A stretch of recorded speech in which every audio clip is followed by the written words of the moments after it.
Jaguar XE's InControl system sometimes needs a reset to fix issues like touchscreen freezes or software bugs. There are three main types of resets: soft reboot, hard reset, and factory reset. A soft reboot is a quick restart to clear minor glitches.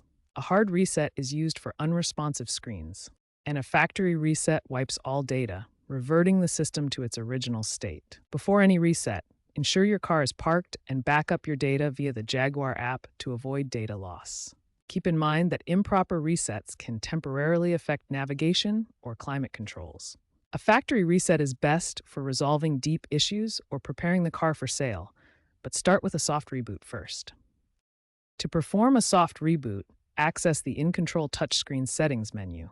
This clears temporary glitches without data loss. For a hard reset when the screen is unresponsive, hold the power button for about 10 seconds. This forces a shutdown and restart. A factory reset can be initiated through the touchscreen menu or the Jaguar app. This erases all data, so back up first. If your touchscreen is lagging, a reset can help calibrate the capacitive sensors. This addresses responsiveness issues. For hardware faults, a dealership visit may be required. Start with soft reboot, escalate to factory reset if needed. Avoid third-party tools due to security risks.